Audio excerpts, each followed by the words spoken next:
28వ తారీఖున తాడేపల్లిగూడెంలో జెండా సభకి మరి సుమారుగా 4 లక్షల మంది వచ్చారు. జనసేన టీడీపీ ఉమ్మడి కార్యాచరణలో మరి చాలా భారీ ఎత్తున జరిగింది అక్కడ. ఇందులో పవన్ కళ్యాణ్ గారు మాట్లాడిన మాటలు ప్రతి మహిళలకు కానివ్వండి, ప్రజల్లో కానీ చాలా రాత్ర స్పష్టంగా చెప్పాడు ఆయన. మేము ఒకటే చెప్తున్నాం, ఆయన మాటలు ఉండి జనసేన టీడీపీ కూటమిలో ఉమ్మడి పశ్చిమ గోదావరిలో 15 సీట్లు కైవసం చేసుకుంటుందని మరొకసారి నేను తెలియజేసుకున్నాను.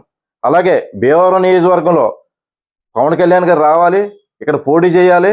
ఎందుకంటే గతంలో వచ్చి పోటీ చేశారు కాబట్టి మాకు ఒక హక్కు ఉంటుంది కాబట్టి మరొకసారి అడుగుతున్నాం, ఆయన భీమవరం నుంచి పోటీ చేయాలి. మరి ఇంచుమించు 50-60 వేలు మెజార్టీతో నగ్గుతారు.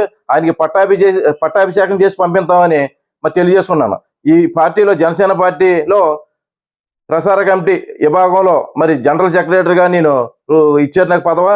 ఆ పదవికి కూడా మరి ఎంతో న్యాయం చేస్తాను. కళ్యాణ్ గారి నామే పెట్టుకున్న ఓప్స్ అన్ని కూడా పార్టీని ఎంత ఎదరికి తీసుకెళ్తానని మరొకసారి తెలియజేసుకుంటూ జై జనసేన, జై టీడీపీ.